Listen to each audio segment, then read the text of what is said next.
Hi guys, so I came on here really quick just to unbox another indie deck that I got that I don't see too often. I think when I was looking for a good astrology deck on YouTube, I saw maybe like 3 or 4 videos unboxing this one. So just to put it out there some more, I figured I'd film the unboxing of this one. It came packaged in a lots of bubble wrap. So great shipping. I actually got this deck a while ago when I was waiting to open it until I was going to use it. Cause I don't know, I like opening things. But I was in the process of reorganizing all of my decks. And I didn't want to just leave this one sitting out on my desk for that reason. So it's getting open now. It came with this little business card. I actually really like that design. And then a little thank you message.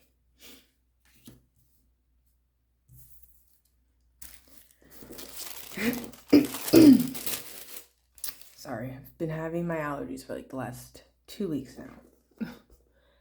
All right.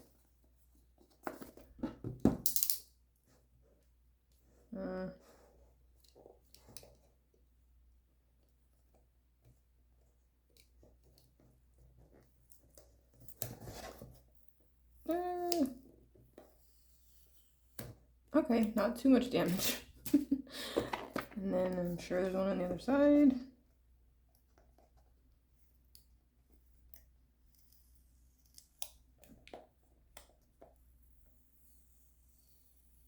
Nice. All right.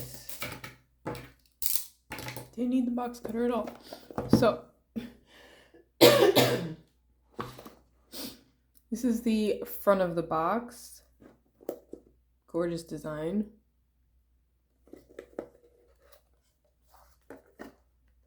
Comes with, I don't know, this design inside kind of reminds me of my childhood in the early 2000s. At least that part of my childhood.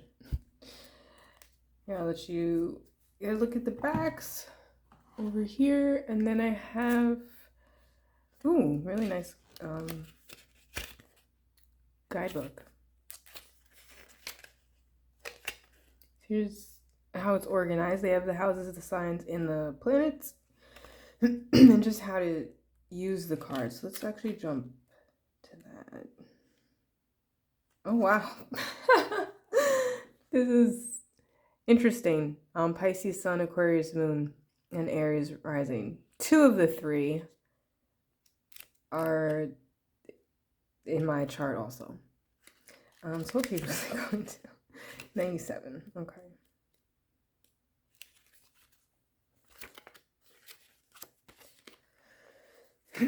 So it has the kind of like the chart spread.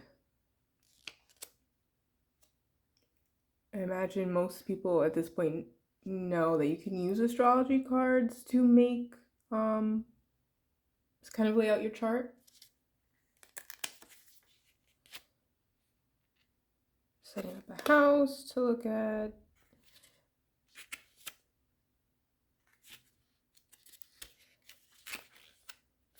Okay, divination.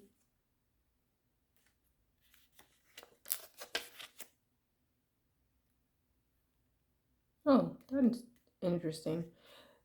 Spread. I guess what makes it interesting because it's just another relationship spread, but you can actually compare their as opposed to using these 3 questions, you could actually compare somebody's or somebody 2 people's charts visually.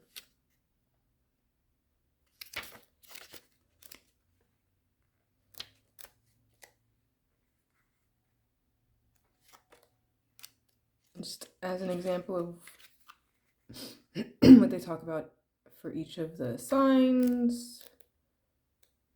I'll do a planet here. And then let's see. Oh, house. There's our house on one page. Here we go. 8th house. All right.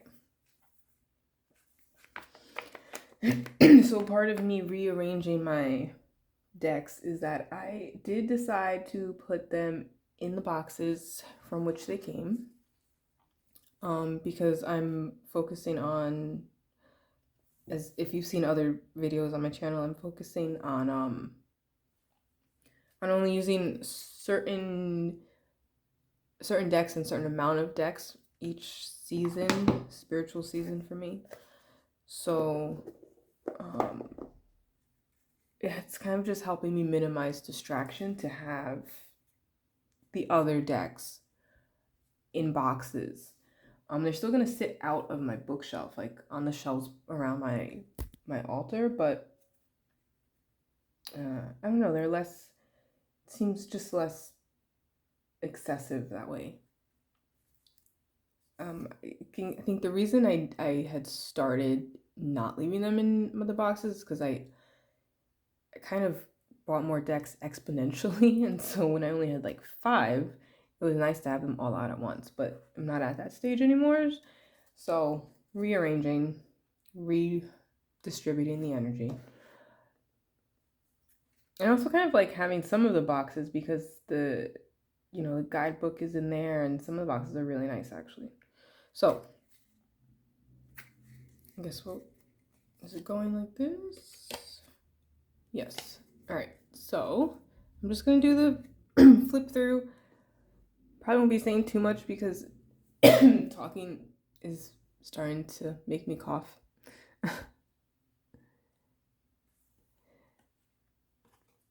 The first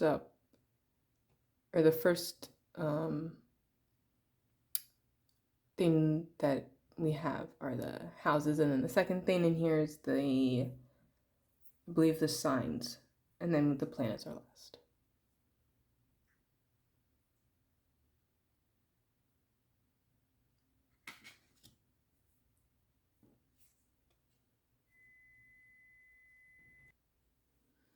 So they're a little glossy. Or actually I guess they're glossy. But it doesn't really bother me that much, because aside from this right now, I'd probably never show them excessively on camera. And I guess like if you like, I don't really photograph my cards that much, so I don't have to hassle with lighting and things like that. Outside of using them in like readings that I post sometimes, they probably the glossiness will never bother me at all.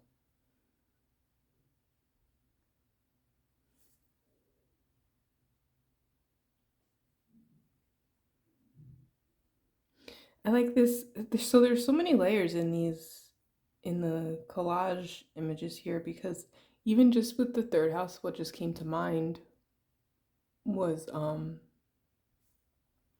not only like communication, but learning, and these two look like they're going off to school, and then also siblings, which I'm also getting from that, and you have the telephone booth. So not just like interpersonal communication, but actual communication devices, which is nice to include that aspect, because obviously like if you have Mercury in retrograde, all your crap's going crazy. But if you're using these for divination and you're looking at just, what's coming for the next month, for example, and I don't know, maybe your electronics, something's gonna like break on you, or you're gonna lose your phone, or things that are very much part of our daily lives that rarely show up in divination cards, because of, by nature, they're not the first thing we think of when we think of spirituality. It's nice to see those themes represented in cards. So I like the layer of the telephone booth here.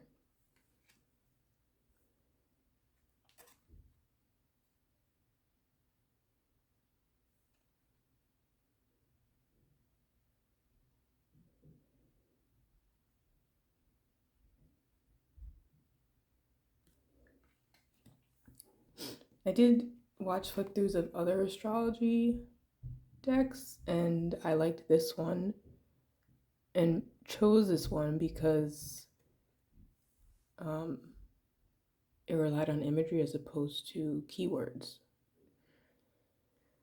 And it also tied in a lot of my understandings of the houses are the last thing I was sort of learning how to grasp as I'm learning astrology and was learning astrology. So the fact that it was able to tie in so many layers of meaning for the houses was a big thing for me, as opposed to some other decks seemed a little shallow, I guess.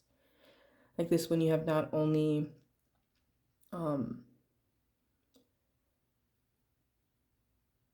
there's just different layers of pleasure in this card, right? You have like hobbyist pleasure, you have creation, is in the act of creating, you have children,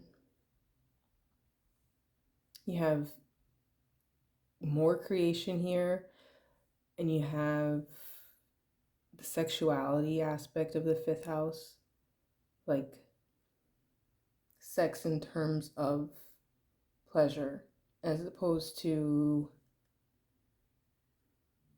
sorry about that, sex in terms of pleasure as opposed to, like casual sex, as opposed to like intimate sex, that would kind of bring you to more of the eighth house when you're looking at it from that lens, as opposed to just uh, an expression of your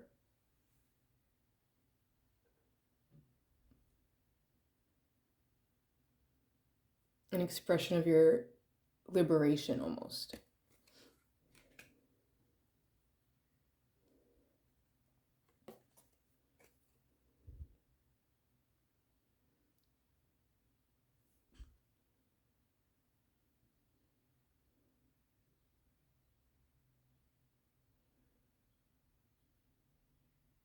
This is a great, I guess it'll be interesting to compare this to how they portray the 10th house, but you have because both the 6th and the 10th house touch um, on work, but with the 6th house being more sort of um, maybe like menial work or a job, um, uh, daily routines. You can see that in all of it. It's actually interesting how, I don't know, I guess you can't really assume what they're doing, but it's just like the same cubicle over and over and over. It's very laborious. Um, and then, of course, you have the B, kind of work you could do without higher knowledge. And then you have your health here also, work that you have to do.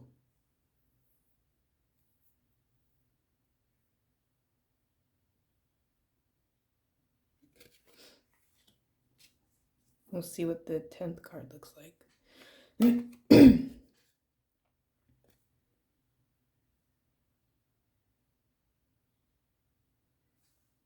Oops. I like the inclusion of sort of business partnership here and self partnership. Self partnership. Um, your relationship with yourself. The contract sort of marriage.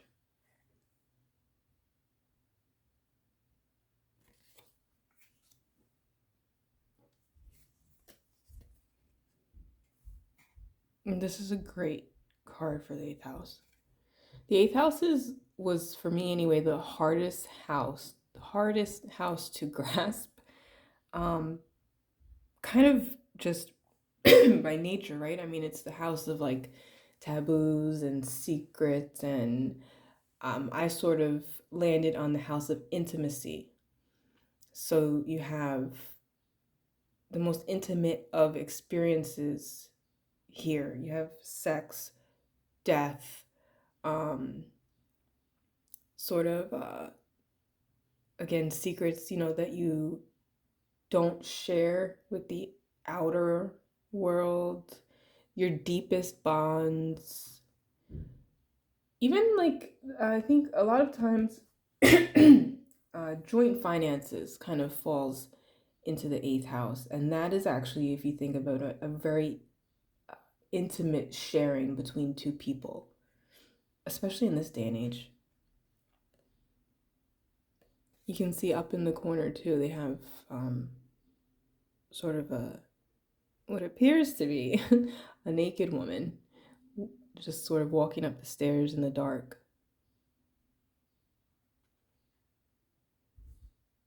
Oops. Sorry. I'm not sure what's going on down here.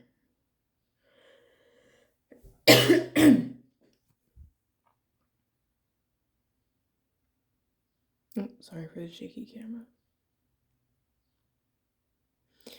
I'm wondering, I know inheritances is a very particular house too, and I can't remember now if it's the eighth house. Someone, if you know, educate me down below, because I don't know, I was thinking of that when I saw this sort of these old jewels here.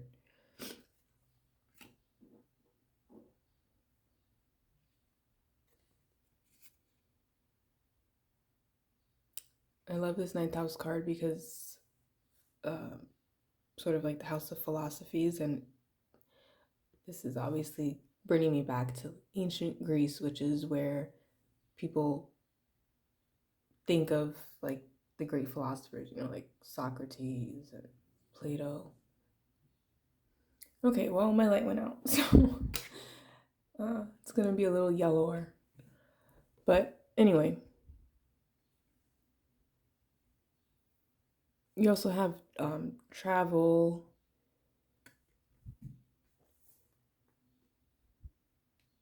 I like that aspect of the ninth house also. It's very grounded in day to day life. Spirituality and religions depicted here. Very all inclusive. And it's very well put, like artistically, even though you're combining so many different aspects, it's very well, the collage is still very well put together.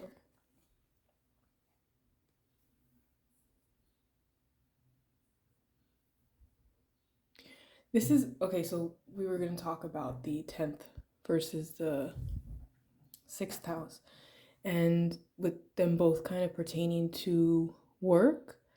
But here you have, oops, technical difficulties. Just gonna get the light because this card is a little darker. But here you have the public recognition, which is more, so much more about your career, right? Like when you start your career, you're putting more of yourself into it. By nature, it involves an ego that your job does not.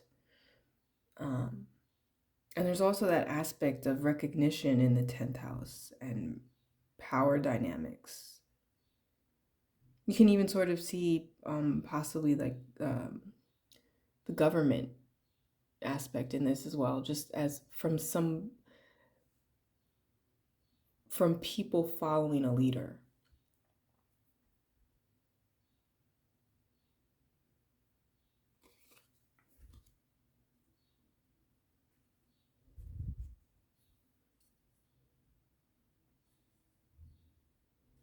So we have the 11th house.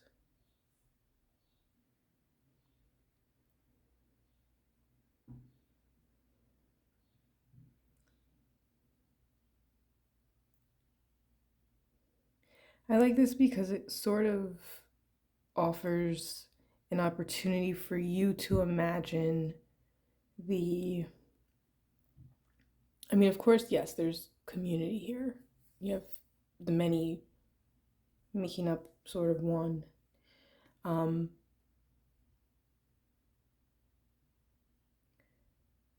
but it sort of lets you um, imagine the humanitarian aspect of everyone having to work towards improving something just by having the. I mean, not only is it graffitied, I mean, sometimes graffiti is beautiful, but this is very.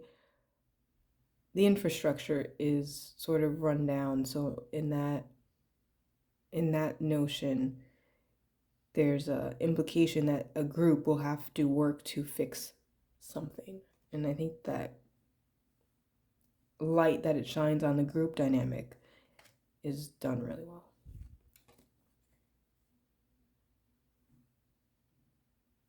Oops.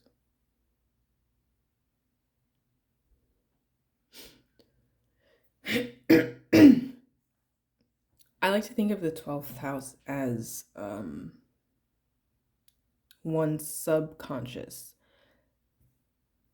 I've seen it referred to as the house of spirituality before. I don't really like that version of it because there's something spiritual in all of the houses. So I like this one as being more of the subconscious, and you can kind of get an aspect of the shadow self also.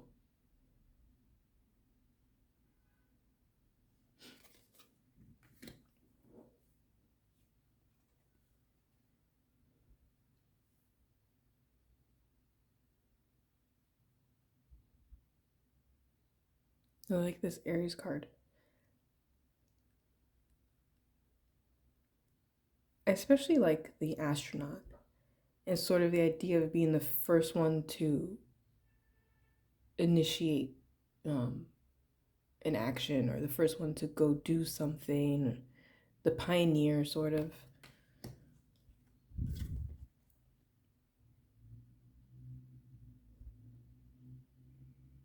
Oh, it's bread. I couldn't tell.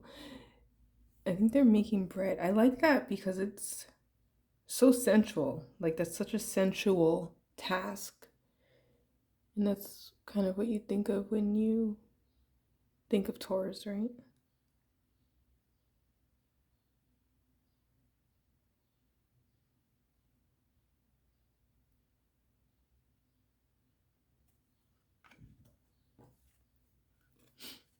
I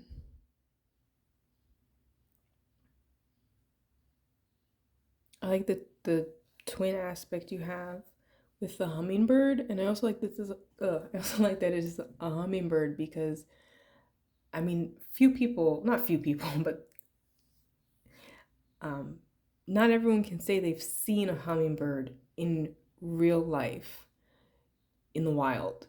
And I actually, because I've only seen it once. I mean, I live in a state where hummingbirds are, you don't see hummingbirds every day.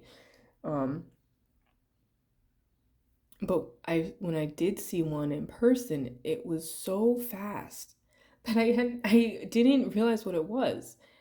And that kind of reminds me of the energy of, obviously that mercurial energy, but Gemini is just that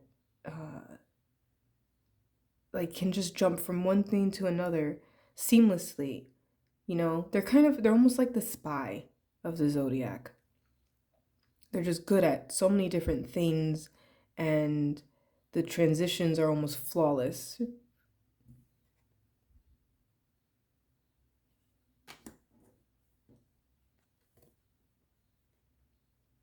That's a beautiful card for Cancer.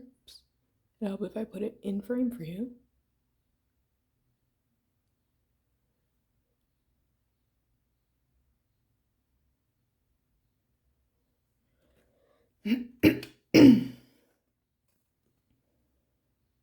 Oh, I like that. You can see there's like a lion sort of spirit coming protruding off of his aura.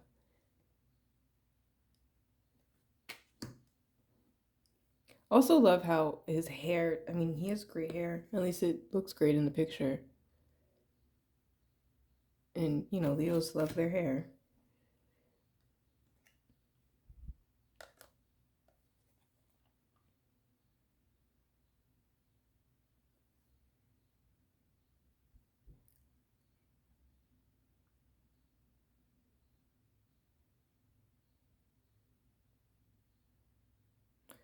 I like this for Virgo too.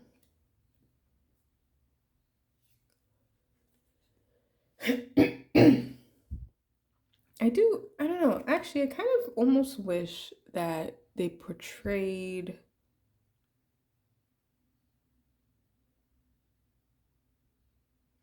maybe like a more hands-on healing. I like the healing aspect of Virgo. But this is good too because you can really see the how meticulous this work would be, and that's very true to the Virgo nature also. I guess I just think of that because for me, I feel like Virgo is the Queen of Pentacles, and so there's a sensuality of sort of like water of earth there that this is almost more like airy, as in not, you know, as in like air of earth type of thing to me, but it's still a great Virgo card. I just can't, I was having trouble disassociating it from my Queen of Pentacles.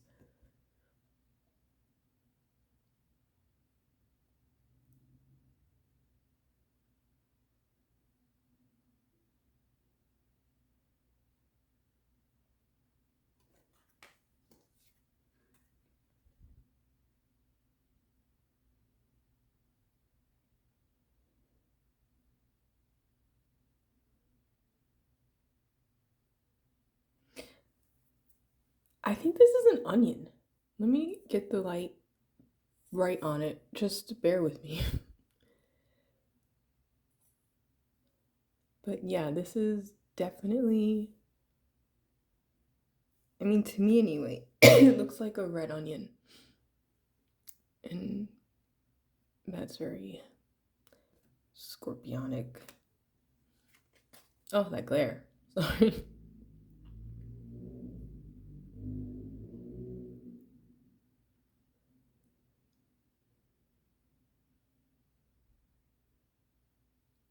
That feels very Sagittarian.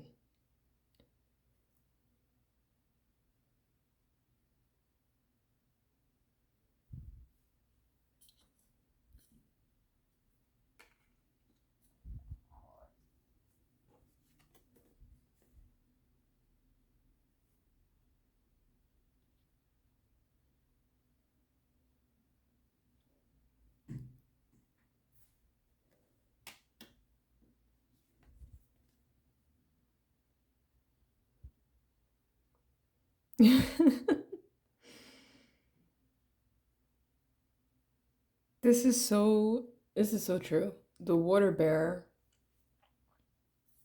but not like the typical depiction of the water bear, right? Not like some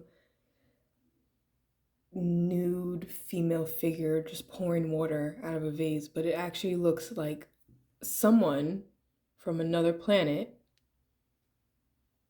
actually bringing water for the masses. And that's the most Aquarian thing I've ever seen.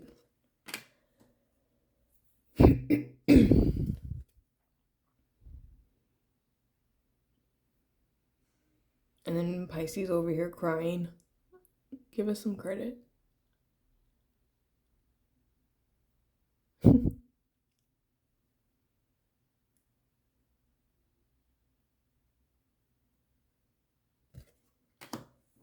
That was probably my Aquarian energy talking.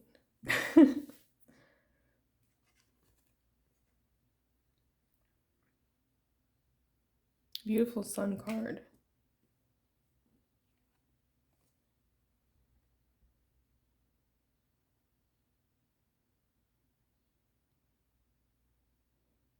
This is interesting also because you have um, the sun is like the version that sort of you that is blooms forth for everyone to see, whereas the moon is more of that hidden inner aspect of yourself that you know best. Maybe you only know. Kind of like um, a self still in utero almost that hasn't been shown the world or shown to the world yet, rather.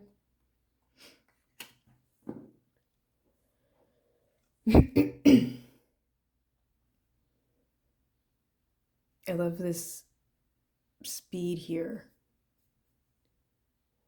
Very Eight of Wands almost. And it shows the movement. I like that. I also like this looks like a, to me, I mean, it could very well be this, but I'm seeing like a,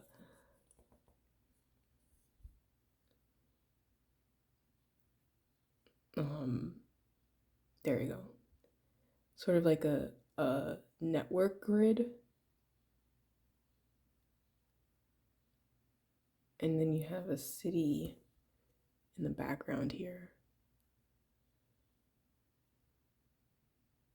So I like that a lot. That's very, very grounded interpretation of Mercury.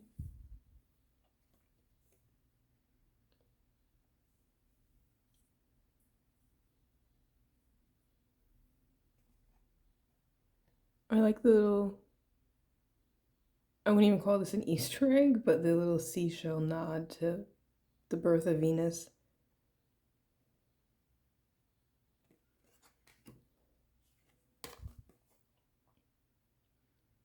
Ooh, I like this Mars card.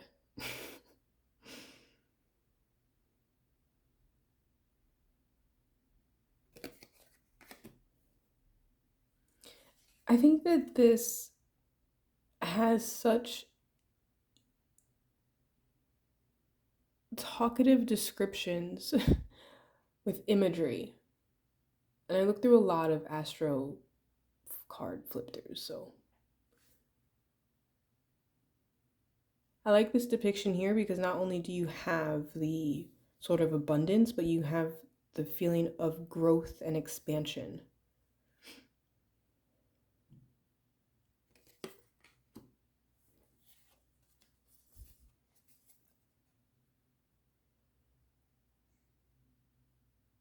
I love that time is included in this because I always kind of thought of Saturn as Father Time.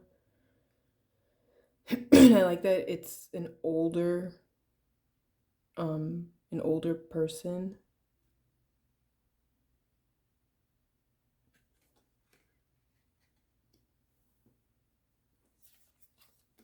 I feel like age isn't varied enough in many divination type decks.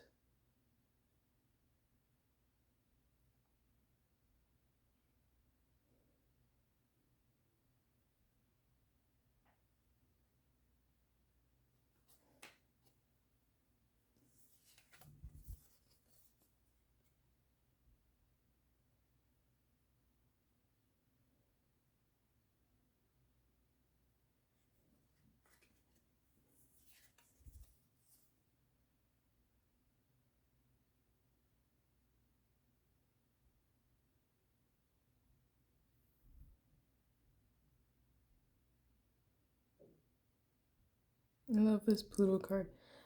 Pluto's such a badass planet.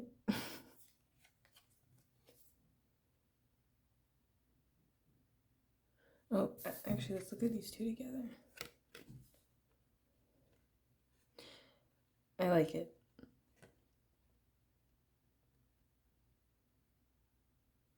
I like um how sort of active it's portrayed, like how much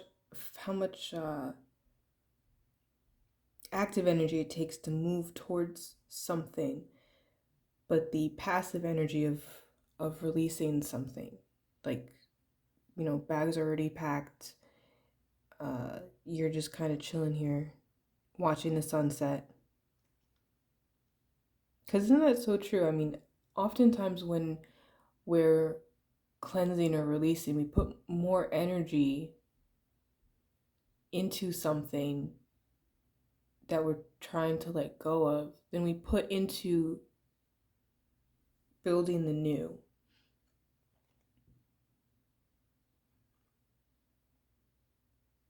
Sometimes it's necessary, but sometimes you can be more passive about your actions towards certain things.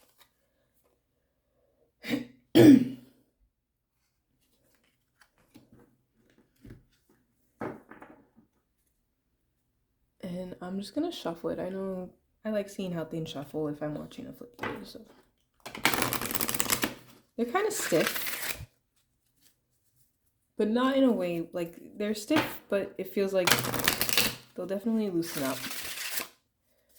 So this is the second astrology deck I have. The other one is the Heavenly Bodies astrology cards, or Heavenly Bodies Oracle deck, something like that. Mass market. You can get it at anywhere you buy things, really. And it's good. It's a good deck too. I use that one. It uses keywords. The artwork is well, first of all, it's kind of collagey, but it's more like a watercolor type deck. Versus this one, which is definitely collage. And the artwork in that deck is not as layered. I think this would look great with any collage deck.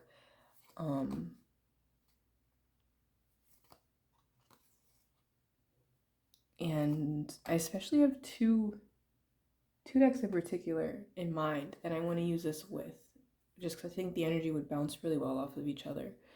So yes, I have two decks that are for astrology, and yet in my mind they are completely different and can't even be used with the same tarot cards. So warranted. All right. So this was the Astro Essentia. It's an oracle deck, and it's by, this would be good for me to mention.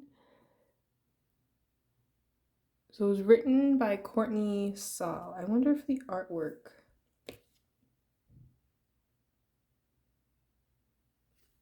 I mean, I don't know. Well, I guess they meant the guidebook was written by Courtney, but it does say here that she created the oracle deck, so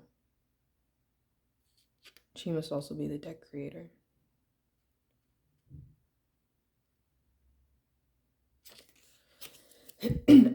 This is an aside. I was just reading her biography, and how it says that she's on occupied Chinook territories, otherwise known as Portland, Oregon. And I love that reminder. I actually think that that's so poignant and super necessary that it was written that way. Imagine how different the world we live in, here in the States anyway, would be if we referred to places as occupied blank territory, you know?